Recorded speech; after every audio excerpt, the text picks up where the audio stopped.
Se va acabando el año y como cada año estamos a punto, a días de celebrar la Navidad, y cada año que pasa el enfoque de lo que debería de ser celebrar la Navidad va cambiando. El tema de los regalos, qué se va a comer en esta fecha especial, a qué casa vamos a quedar los que están casados, si van a ir a la casa de la mamá, de la suegra. Por otro lado, empezamos a ver cuál es la última tendencia para poder decorar las casas. Algunos empiezan a decorar desde el mes de noviembre, otros recién lo han hecho, otros simplemente no decoran porque no les llama la atención el poder hacerlo, pero de igual manera, todo eso se puede convertir en un afán, en una preocupación. Asimismo, tenemos los últimos acontecimientos que en esta semana ha pasado, que hemos cambiado un día de un presidente, ahora tener la primera presidente en nuestra nación, y podríamos pensar que en medio de una inestabilidad nos podría llevar a preocuparnos, a afanarnos e incluso dejar de confiar en Dios por todo lo que está pasando. Si pudiéramos hacer una encuesta acerca y le preguntáramos a cada niño, adolescente, joven, adulto, ¿por qué celebramos la Navidad? ¿O qué es lo más importante en la Navidad? Lo más probable es que nos topemos con muchas respuestas. Algunos dirían que no hay motivos para poder celebrar la Navidad. Otros dirían que esto es solo una fiesta más. Otros dirían que es una fiesta pagana. Nosotros celebramos la Navidad porque el Salvador de este mundo nació. El Rey de Reyes, el Señor de Señores, nació en un pesebre cuando nadie pensaba, cuando nadie lo esperaba. Dios se hizo hombre. Esta semana han venido pasando, a Noah nos empezó a preguntar: papá, ¿cuándo va a venir Papá Noel? No sé de dónde lo escuchó, lo más probable es que en el colegio, y nos empezaba a decir: papá, Papá Noel va a venir del Polo Norte y nos va a traer regalos. Bueno, tuvimos que hablar con él, ¿no? Una consejería ahí personalizada con Noah para explicarle que Papá Noel no existe y que en realidad el que le trae los regalos no es Papá Noel, ¿no? Sino que somos sus padres los que le terminamos de comprar. Pero nos damos cuenta que si bien puedo ver esto en mi hijo, ¿cuántos niños en el colegio, en la calle, en muchos lugares piensan que el enfoque de la Navidad son los regalos o Papá Noel? Los medios de comunicación no se quedan atrás. Desde el mes de noviembre, incluso desde octubre, ya te empiezan a promocionar todos los regalos o las promociones que se vienen a dar con esta fecha significativa que es Navidad. Si tú vas a un colegio y ves de qué van a decorar las aulas, lo más probable es que estén decoradas de Papá Noel, del reno, del árbol, pero olvidamos el verdadero enfoque, que es celebrar, recordar lo que Cristo hizo y cómo viene este mundo. Conforme va pasando el tiempo, hermano, en la sociedad está tratando de sacar al personaje por el cual celebramos la Navidad y le están dando más énfasis a todas las otras cosas. Y la pregunta que vamos a hacer en esta mañana y que tiene el título de nuestro sermón toma más sentido en este tiempo. Es: ¿quién es Jesús para ti? Ese es el título de nuestro sermón. ¿Quién es Jesús para ti? Y vamos a abrir nuestras Biblias en el Evangelio de Lucas, el capítulo 9, de los versículos del 18 al 20. ¿Lo tenemos? Dice así: estando Jesús orando a solas, estaban con él los discípulos y les preguntó: ¿quién dicen las multitudes que soy yo? Entonces ellos respondieron: unos Juan el Bautista, otros Elías, y otros que algún profeta de los antiguos ha resucitado. ¿Y ustedes quién dicen que soy yo?, les preguntó, y Pedro le respondió: el Cristo de Dios. Vamos a orar. Padre, en esta mañana te damos gracias. Gracias, Señor, porque en tu bondad has permitido que hoy podamos estar aquí reunidos, que podamos alabarte, Señor, y ahora te pedimos que tú nos hables por medio de tu palabra y que tú nos ayudes a responder esta pregunta, Señor: ¿quién es Jesús para nosotros? Señor, guíanos por medio de tu palabra. palabra, enséñanos, ayúdanos. Te lo pedimos en el nombre de Cristo Jesús. Amén y amén. Antes de que el Señor diga estas palabras, el Señor había realizado un milagro tan grande que no se había visto en toda la historia, que con 5 panes y 2 peces dio de comer a más de 5,000 hombres, sin contar mujeres y niños. Todos los presentes estaban emocionalmente sorprendidos, estaban satisfechos, y fue tanto su asombro y emoción que ellos querían convertirlo en su rey, para que nunca más les falte la comida ni la bebida y que no les falte nada. La motivación que estos hombres tenían para hacer rey a Jesucristo era porque había provisto para sus necesidades. Ellos se habían dicho: si lo hacemos rey, nada nos va a faltar. Nunca más vamos a tener necesidad de comer o de gastar o de trabajar, porque Él va a proveer para nosotros. Pero el Señor, sabiendo las intenciones que tenían estos hombres, el Señor se aleja de ellos y se fue a un lugar solitario a orar y les preguntó a sus discípulos. Y esto es lo que vamos a ver en primer lugar. ¿Quién dice o qué dicen los hombres de quién soy yo? Se acababa de hacer este milagroso milagro y todos están muy emocionados, todos están admirados, todos están con alegría. Donde iba a ser una tarde con hambre, están saciados, satisfechos, habían podido comer todo lo que ellos podrían haber comido, y lo más dichoso de todo es que no habían gastado absolutamente nada. Y eso es algo bueno, ¿no? Porque cuando vas a un lugar y te invitan para comer, puedes comer con ganas, porque al final no terminas pagando. Si te vas a un restaurante y pides un buffet y puedes comer todo lo que quieras sin gastar ningún centavo, lo más probable es que vas a tratar de comer todo lo que puedas ese día y vas a estar satisfecho y todavía te vas a sentir muy contento, porque al final no salió nada de tu bolsillo. Cuando ya se iba a acabar el día, el Señor llevó a sus discípulos a otra parte, ya que sabía que las personas querían hacerlo rey, ya que sabía que las personas tenían una intención con Él, y después de ese largo día, el Señor se va a un lugar aparte. Por eso el versículo 18 de este capítulo 9 de Lucas nos dice: estando Jesús orando a solas, estaban con Él sus discípulos. Y antes de entrar a la pregunta que el Señor les hace a sus discípulos, tenemos que darnos cuenta que el Señor con su vida nos enseña a orar, que a pesar de ser Dios hecho hombre, tiene la necesidad de depender de su Padre, que no se conformaba con un milagro sobrenatural, sino que necesitaba que incluso en esos momentos tenía que conversar con su Padre. Esto ya era costumbre en el Señor, y es lo que nosotros debemos de aprender de nuestro Maestro. Debemos de separar siempre un tiempo para estar a solas con nuestro amado Padre Celestial. Tal vez podríamos decir: el Señor sabe que yo no tengo tiempo para poder hacer esto. Llego cansado, el cuerpo ya no me da para más, que cuando cierro los ojos es para dormir, porque ni bien los cierro me quedo totalmente dormido. Además, me levanto muy temprano para ir al trabajo y salgo tan rápido para que el tráfico no me agarre, que ya no me alcanza el tiempo para orar. Y si oro cuando estoy en el bus, puedo aprovechar para poder orar. Voy sentado, voy orando, incluso me pongo mis audífonos, incluso canto ahí en medio del bus, claro, para mí solo. Podríamos decir tantas cosas, pero la verdad es que necesitamos separar un tiempo para entregarle al Señor. Debemos de aprender de nuestro Señor que aún a pesar de que Él era 100% Dios, 100% hombre, dependía aquí en la tierra de su Padre Celestial. Y necesitaba orar, necesitaba dejar sus cargas, necesitaba conversar con su Padre. Y cuanto más nosotros, que dependemos absolutamente de Él.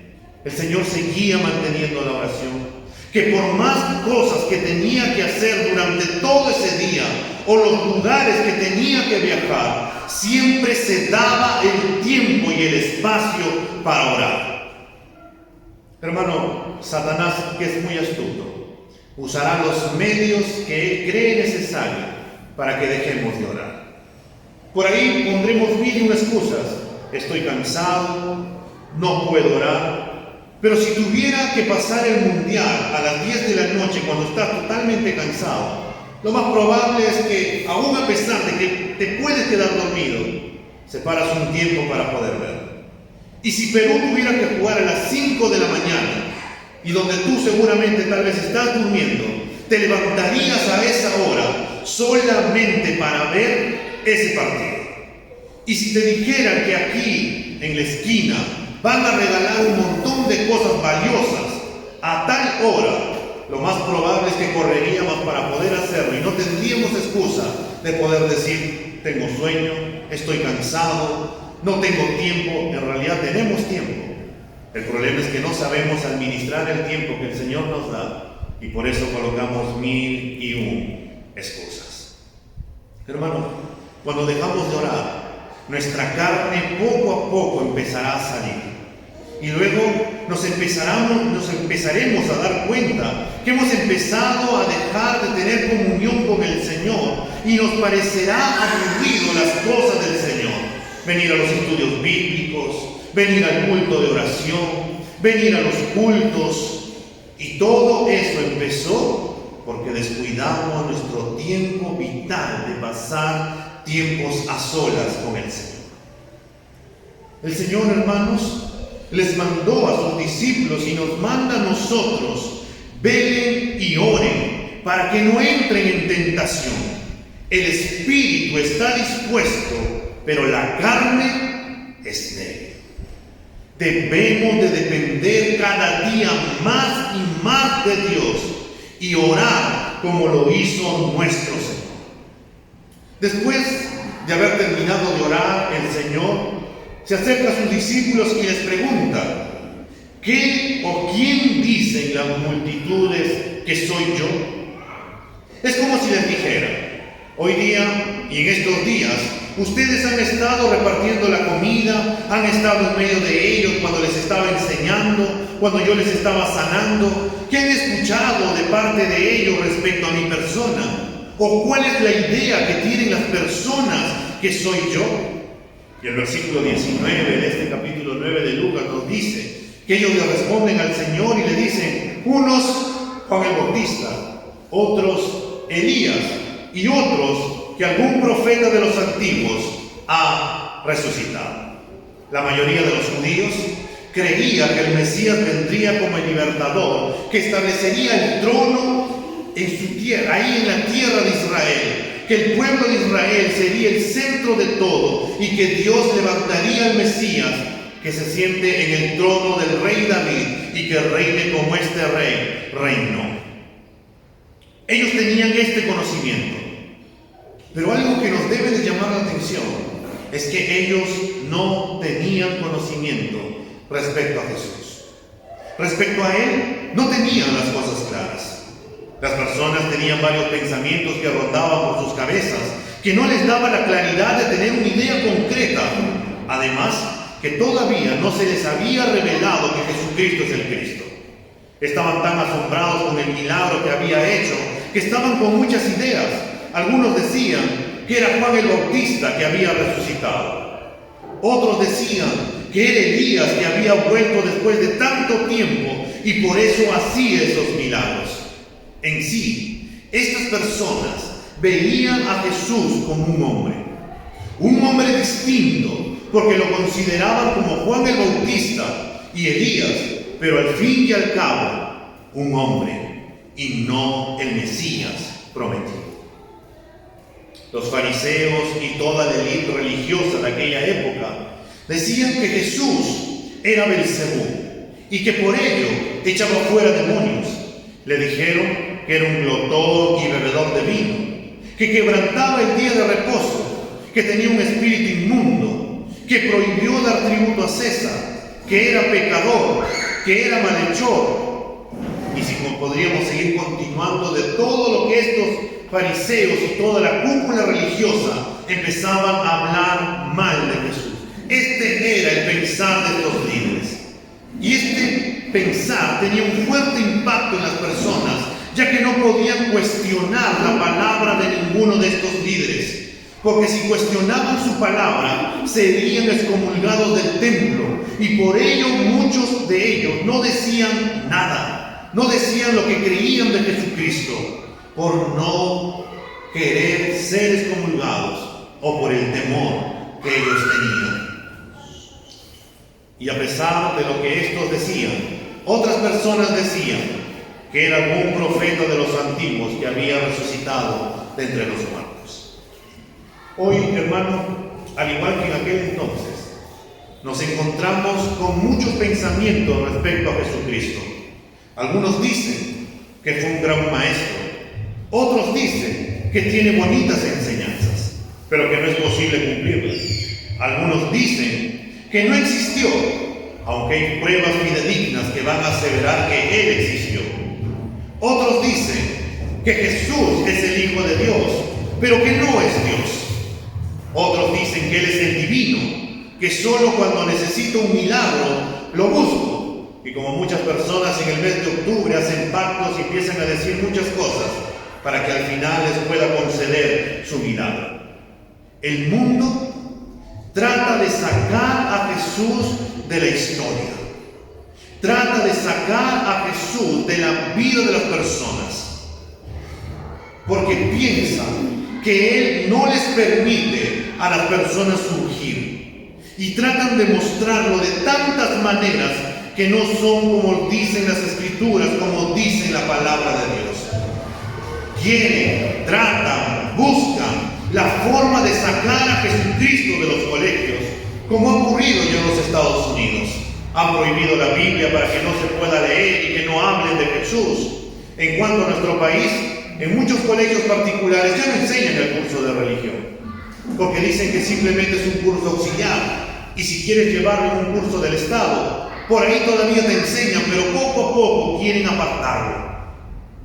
Estamos en el mes de diciembre, y las propagandas de televisión, radio, en los mercados, colegios, se puede ver que el nacimiento del Salvador de este mundo, de Jesucristo, no es el centro de sus mensajes, sino que ¿cuál es el centro de los mensajes en estos lugares? El regalo, el panetón, Papá Noel, el reno. Tú buscas una película de Navidad y te muestran ahí al reno. Tú buscas una película de Navidad y te muestran a Santa. Tú buscas una película de Navidad y te muestran en la búsqueda del árbol. Pero ya no te muestran la verdadera razón por la que nosotros celebramos la Navidad. En algunos colegios se les pide que no hablen de Jesús, porque algunos no creen, y para no herir susceptibilidades, dicen no hables de Jesús. Otros dicen que no hables de Él, porque algunos dicen que nunca existió, y por eso no deberíamos de imponerle a nadie ese pensamiento. Pero muchas personas sí bien agarran el 25 de diciembre para poder decir que es feriado y que ese día no trabaja. Pero celebramos el 25 de diciembre o recordamos el nacimiento de nuestro Señor Jesús. La realidad, hermanos, es que este mundo también tiene una idea equivocada de quién es Jesús. ¿Qué dicen las personas de Jesús? ¿Qué dicen o quién es Jesús para las personas?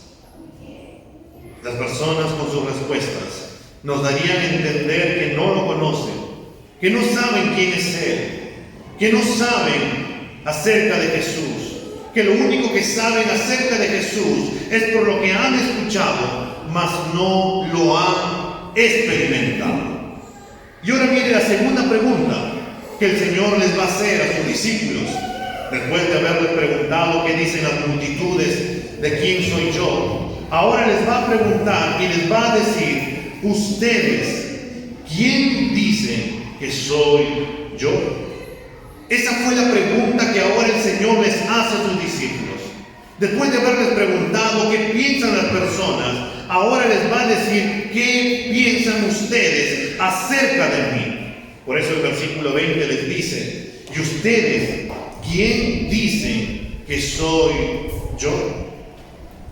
Imagínate esa escena por un momento. Tal vez Hubo un silencio. Tal vez se habrán empezado a ver la cara los unos a los otros para poder ver quién va a responder esa pregunta. Tal vez empezaron a mirar las caras para ver y decir qué vamos a responder, qué vamos a decirle. Las personas piensan que es Elías, que es uno de los profetas, que Juan el Bautista ha resucitado. Pero ¿qué pensamos nosotros acerca de Jesús?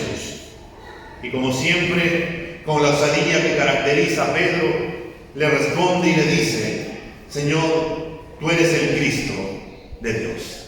Tú eres el Mesías de Dios. Tú eres el ungido de Dios. Tú eres la promesa de Dios. Tú eres el Salvador, el Rey prometido, donde todas las promesas de Dios se están cumpliendo. Tú eres el Dios encarnado.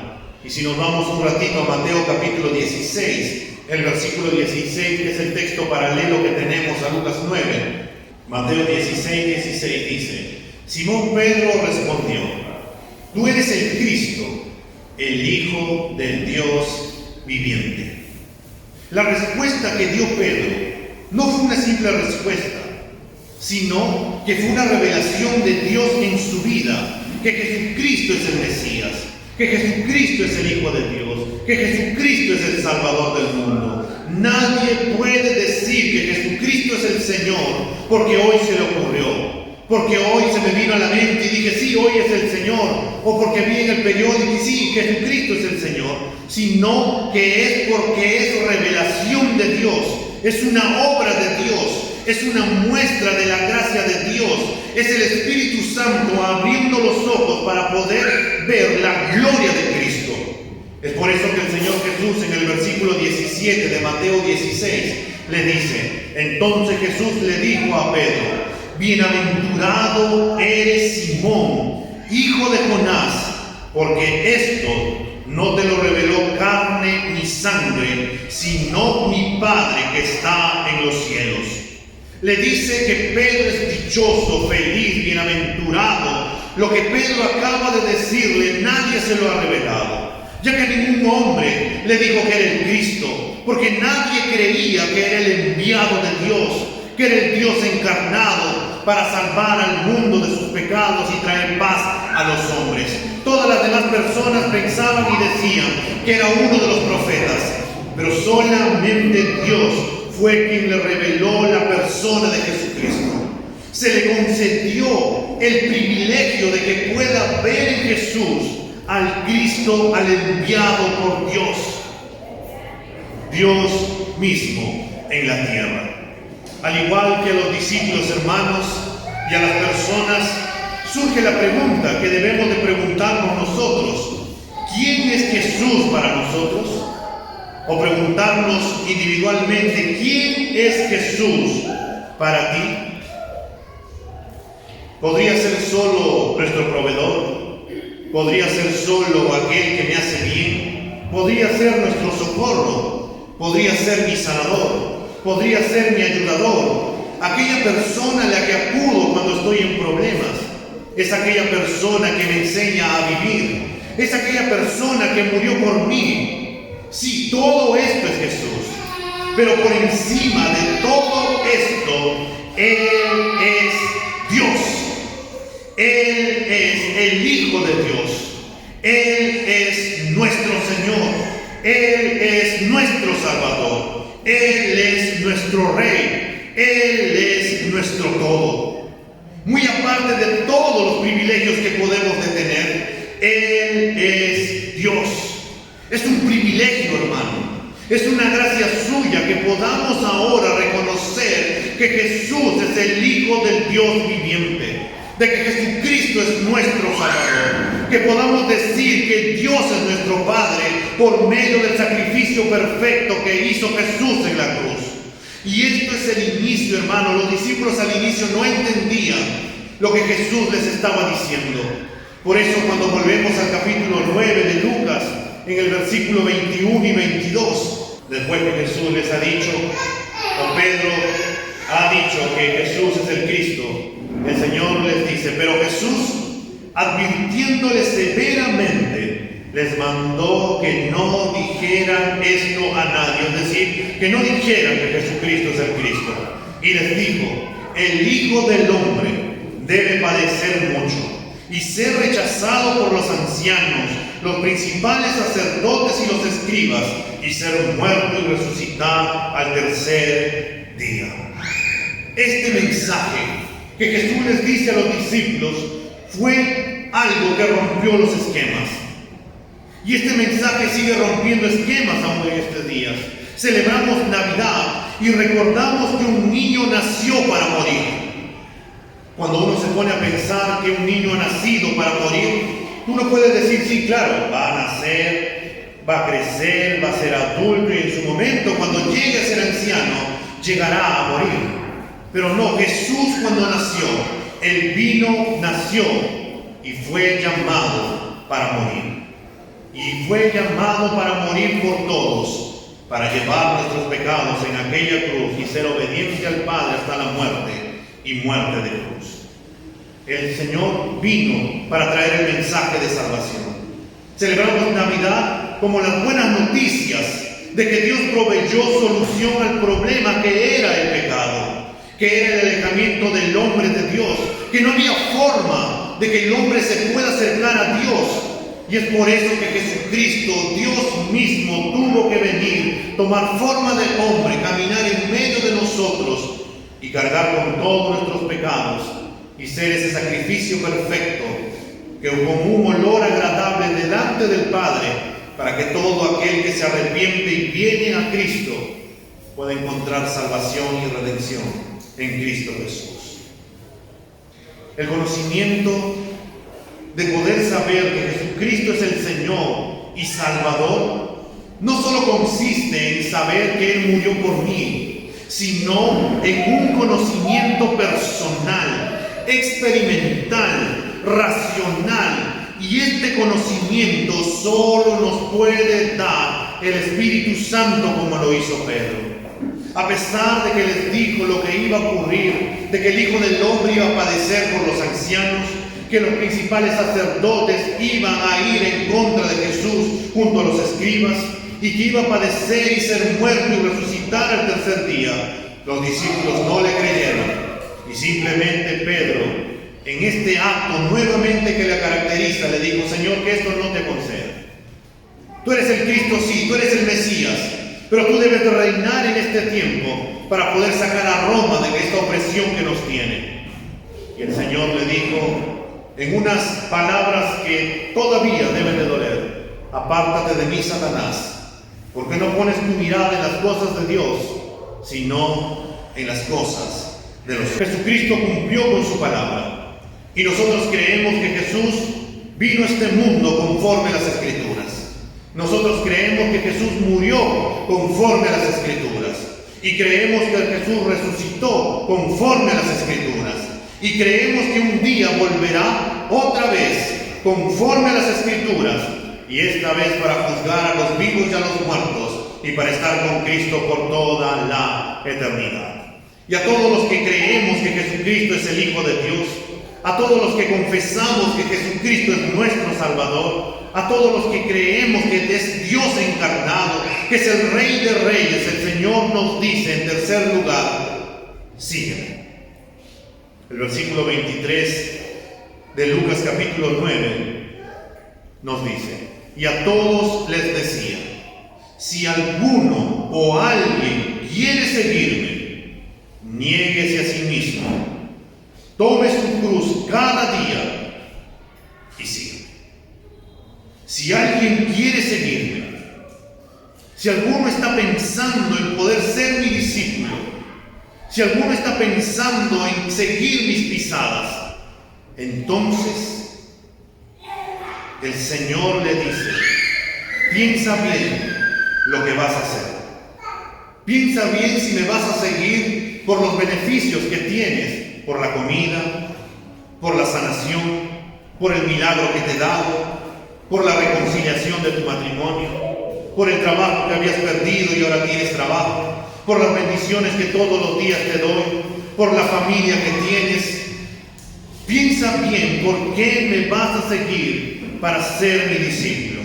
Y el Señor le dice, si alguien quiere seguirme, lo primero que tiene que hacer es negarse a sí mismo. Jesús les dice que si quieren seguirlo, tienen que negarse a sí mismo, tienen que negarse a su manera de pensar, tienen que renunciar a su derecho de dictar cómo actúan, de lo que pienso, por tomar lo que Dios piensa, lo que Dios dice que debo de hacer, lo que Dios dictamina a dónde debo de ir, lo que Dios dice, lo que debo de dejar. Debo dejar de pensar en lo que yo quiero para poder asumir lo que Dios quiere en mi vida. Muchas veces seguimos a Jesús, pero lo seguimos en realidad pensando en lo que yo quiero. Si esto me beneficia, entonces Señor, yo te sigo. Si tengo que ir a predicar a tal lugar, creo que el lugar está bueno, entonces sí puedo ir. Y empezamos a tomar en base a lo que yo quiero y anteponemos a mí yo antes de lo que Dios dice.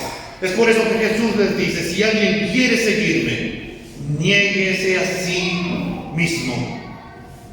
Y a la vez les dice que si alguno quiere seguirme, niéguese a sí mismo y tome su cruz cada día y siga.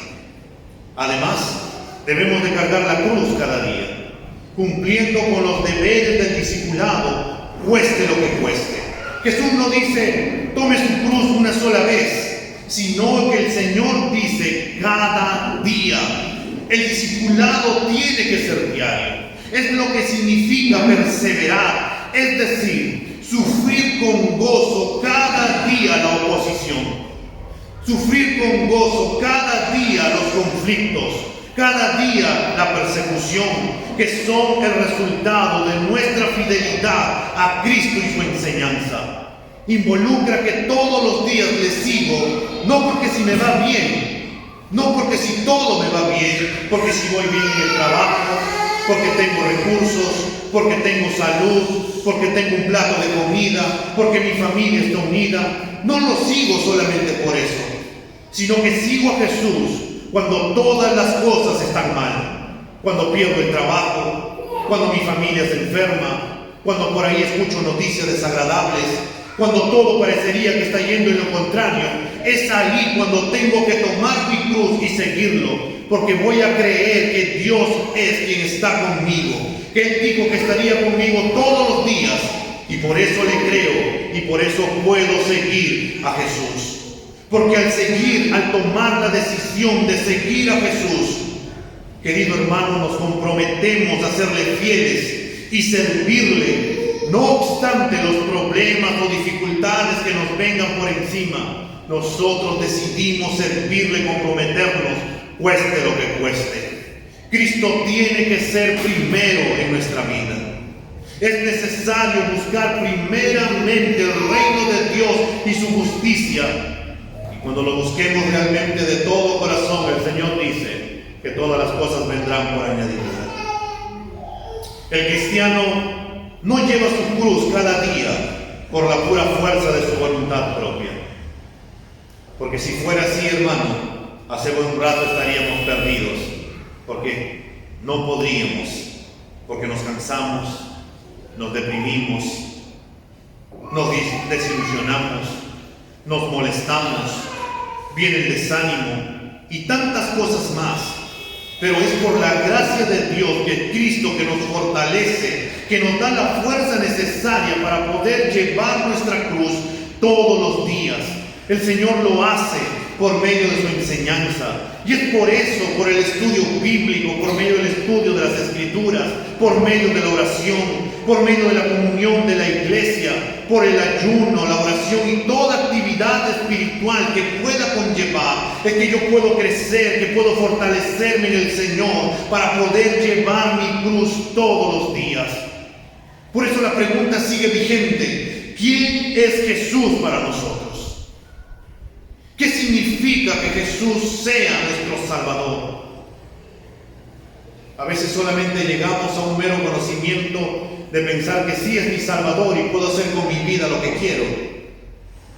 Oro cuando yo quiero, leo la Biblia cuando yo quiero, me acuerdo de Él cuando yo quiero, puedo tomar decisiones como yo quiero, pero eso no se trata de seguir a Jesús.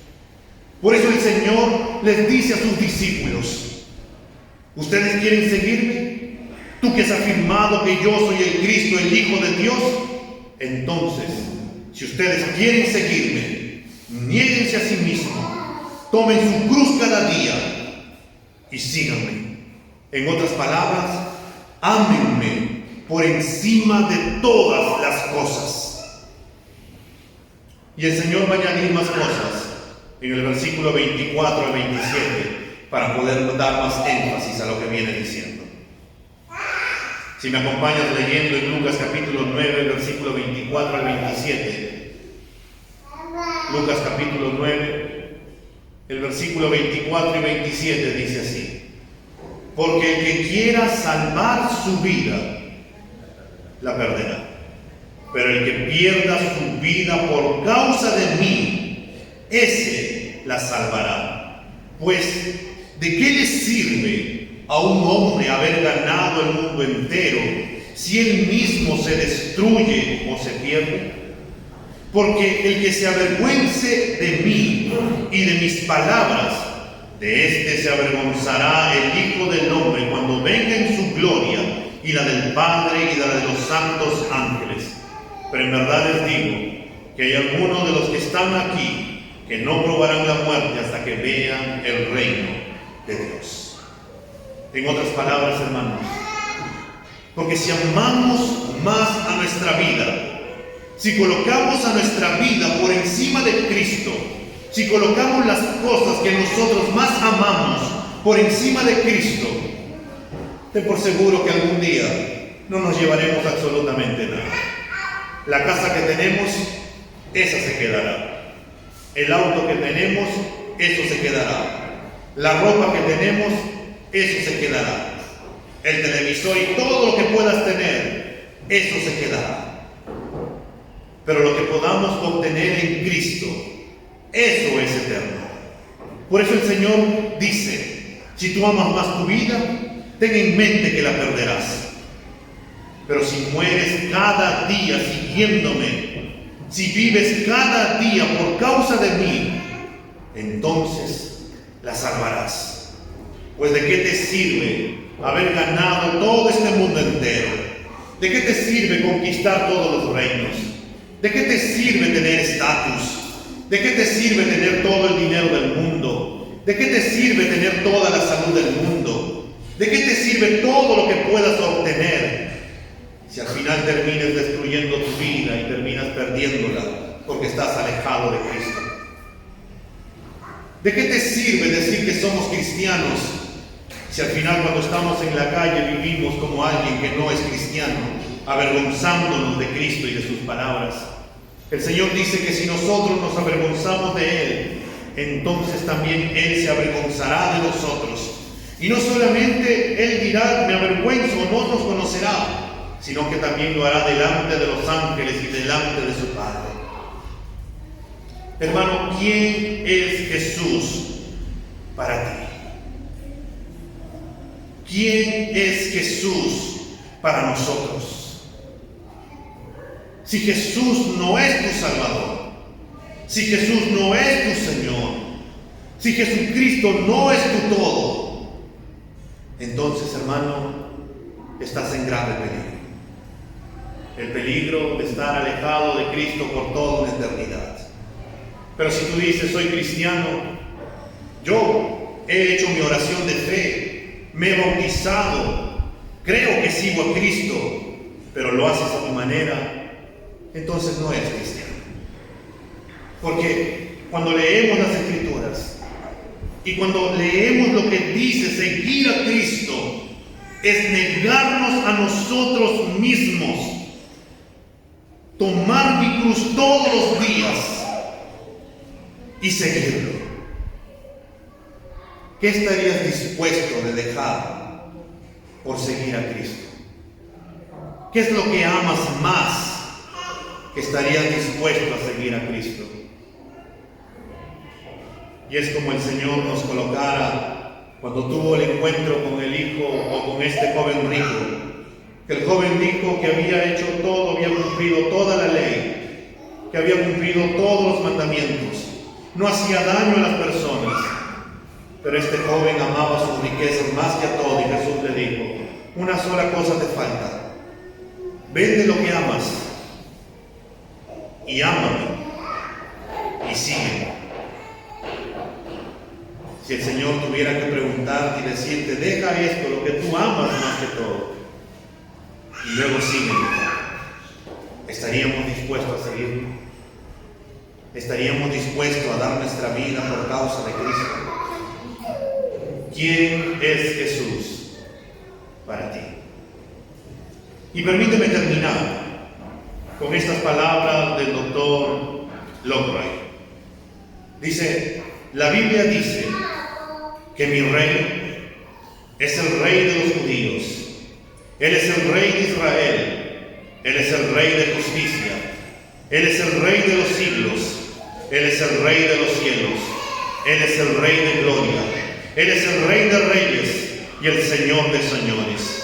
Este es mi rey. Me pregunto, ¿lo conoces? Mi rey es un rey soberano. No hay manera de medir su amor ilimitado. Él es perdurablemente fuerte. Él es totalmente sincero. Es eternamente firme. Es inmortalmente lleno de gracia. Es imperialmente poderoso. Es imparcialmente misericordioso. ¿Lo conoces? Él es el mayor fenómeno que ha cruzado el horizonte de este mundo. Él es el Hijo de Dios. Él es el Salvador de los pecadores. Es la pieza central de la civilización. Él es incomparable. Él no tiene precedente. Es la idea más elevada de la literatura. Es la más alta personalidad en la filosofía. Él es la doctrina fundamental de la verdadera teología. Él es el único calificado para ser el Salvador, todo suficiente. Me pregunto, ¿lo conoces? Él suple de fortaleza a los débiles. Está disponible para todos los tentados y los afligidos. Él se compadece y salva. Él fortalece y sostiene. Él guarda y guía. Él sana a los enfermos. Él limpia a los leprosos. Él perdona a los pecadores. Él absuelve a los deudores. Él liberta a los cautivos. Él defiende a los débiles. Él bendice a los jóvenes. Él sirve a los desafortunados. Él guarda a los ancianos. Él recompensa a los diligentes. Él embellece a los humildes. ¿Lo conoces? Él es la clave del conocimiento. Él es la fuente de la sabiduría. Él es la entrada a la libertad. Él es el sendero hacia la paz. Él es el camino de justicia. Él es la autopista hacia la santidad. Él es la puerta a la gloria. ¿Lo conoces? Bueno, su vida es incomparable. Su bondad es ilimitada. Su misericordia es eterna. Su amor nunca cambia. Su palabra nos basta. Su gracia es suficiente. Su reino es justo. Su yugo es fácil y ligera su carga. Me gustaría describírtelo, pero Él es indescriptible. Él es incomprensible. Es invencible. Es irresistible. No puedes sacarlo de tu mente. No te lo puedes quitar de las manos. No puedes sobrevivir sin Él. Y no puedes vivir sin Él. Los fariseos no podían soportarlo, pero se dieron cuenta que no podían detenerlo. Pilatos no pudo encontrar ninguna falta en Él. Herodes no pudo matarlo. La muerte no pudo con Él. Y la tumba no lo pudo retener. Este es mi Rey. Este es mi Rey. Y me pregunto, ¿tú lo conoces? Y la pregunta sigue surgiendo. ¿Tú lo conoces? ¿Conoces a este Rey? ¿Conoces a este Salvador? ¿Conoces a este ayudador? ¿Conoces al Mesías prometido? ¿Puedes palparlo? ¿Puedes darte cuenta que Él ha nacido el Salvador de este mundo? Y Él vino para darnos vida y vida en abundancia. Vamos a ponernos de pie. Vamos a cerrar nuestros ojos y vamos a tener un momento de oración. Padre, en esta mañana nos acercamos delante de ti. Y esa pregunta, Señor, que le hiciste a tus discípulos, sigue sonando fuerte, Señor, aún para nosotros. ¿Quién es Jesús para nosotros? ¿Quién dicen ustedes que soy yo? Señor, tú nos conoces en lo más íntimo de nuestro corazón. Nada te podemos ocultar delante de ti, Señor. Para algunos, Señor, eres nuestro Salvador y nuestro Señor. Para algunos, tú eres nuestro ayudador, nuestro sustentador. Pero a veces, Señor, ese conocimiento solamente ha llegado a ser un conocimiento, mas no te hemos experimentado. A veces, Señor, podemos decir que te conocemos, pero en realidad, Señor, nos falta tanto para poder conocerte. Y nos llenamos de tantas excusas, Señor, para poder decir que no tenemos tiempo para poder orar, para poder conocerte a través de tu palabra, que tenemos que hacer tantas cosas, Señor, que olvidamos el poder buscarte a ti. Tu palabra es tan clara, Señor, que nos dice que si queremos seguirte, que si somos llamados o decidimos ser tus discípulos y nos llamas a negarnos a nosotros mismos, a tomar nuestra cruz y seguirte. A dejar de lado, Señor, nuestras ambiciones personales para tomar de lado tus ambiciones, Señor. Para dejar de lado, Señor, todo lo que podamos amar para poder tomar, Señor, lo que tú amas y que es vivir para tu gloria, Señor, cada día y poder seguirte todos los días de nuestra vida. Y nos dice, Señor, para poder recalcarnos, que si alguno ama más su vida, Señor, entonces la perderá. Pero si la perdemos por causa de ti, Señor, entonces la ganaremos. Señor, escudriña nuestro corazón en esta mañana y muéstranos cómo estamos delante de ti, Señor. Y si hemos estado alejados de ti, y no te estamos siguiendo, Señor, como deberíamos de seguirte, y no te conocemos como deberíamos de conocerte, Señor, perdónanos, Padre, y permítenos volver a ti nuevamente, Señor, porque sabemos que tú estás con los brazos abiertos, dispuestos, Señor, a recibirnos como ese Padre con el Hijo pródigo, para correr, abrazarnos y devolvernos nuestra posición de hijo, Señor. Señor, estamos a punto de recordar este nacimiento, Señor, de tu Hijo amado Jesucristo, Señor, en esta tierra. De que podamos recordar, Señor, lo que tú hiciste en la cruz por nosotros. De que podamos vivir para ti, Señor. De que podamos amarte por encima de todas las cosas, Señor. De que podamos volver a ti, oh Dios, y que podamos responder a la pregunta, ¿quién dicen que soy para ti? Y Señor, te pedimos que en el nombre de Cristo Jesús, que como hiciste con Pedro, Señor, de que tu Espíritu Santo le reveló, de que tú eres el Cristo, el Mesías, no un conocimiento humano, Señor, sino una revelación de parte tuya, nos puedas revelar, Señor, en esta mañana, de que Jesucristo es el Señor, de que Jesucristo es Dios, de que te podamos seguir, Señor, cueste lo que cueste. Si tenemos que pasar problemas, lo pasaremos con gozo, porque sabemos que esos problemas no nos pueden alejar de ti. Si vemos que tenemos, Señor, enfermedad, sabremos que te amamos a ti por encima, Señor, porque la enfermedad no nos puede alejar de ti.